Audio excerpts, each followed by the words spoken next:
ងាយក៏ទុយសដងល្មមកាលណាយើងបំពាក់បានត្រឹមត្រូវធ្វើឲ្យត្រាក់ទ័រយើងអូសស្រួលចំណេញពេលវេលានិងចំណេញថវិកាសួស្តីបងប្អូនថ្ងៃនេះខ្ញុំមានវីដេអូថ្មីមួយមកចែកម្លែកដល់បងប្អូនទាំងអស់គ្នាដើម្បីធ្វើយ៉ាងម៉េចយើងប្រើប្រាស់ត្រាក់ទ័រឲ្យបានត្រឹមត្រូវតាមស្តង់ដារកាលណាយើងប្រើប្រាស់ត្រាក់ទ័របានត្រឹមត្រូវធ្វើឲ្យត្រាក់ទ័រយើងមានកម្លាំងខ្លាំងស៊ីប្រេងតិចហើយនឹងវាប្រើប្រាស់បានយូរអង្វែងហើយត្រាក់ទ័រនេះយើងបំពាក់ដោយគ្រឿងបំពាក់ជាច្រើនប្រភេទដូចជាផាលភ្ជួរដីគប់វាយដីហើយនឹងឧបករណ៍បាញ់ថ្នាំឧបករណ៍បាញ់ជីឧបករណ៍កាត់ស្មៅ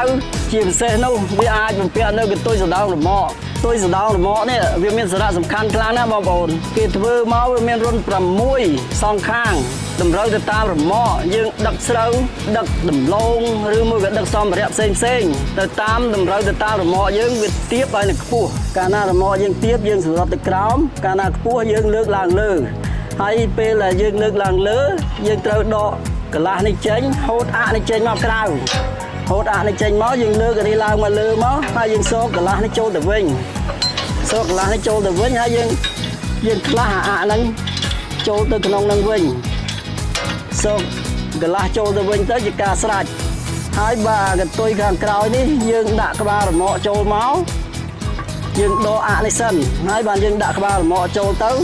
ហើយយើងដាក់អាក់នេះចូលផ្ទាស់អាក្បាលរមាក់ហើយយើងសោកចូលនៅរុនកន្លះខាងក្រោមនេះបងប្អូនកាលណាយើងបំពាក់គ្រឿងបំពាក់ខាងក្រោយបានត្រឹមត្រូវតាមស្តង់ដារធ្វើឲ្យត្រាក់ទ័ររបស់យើងនេះ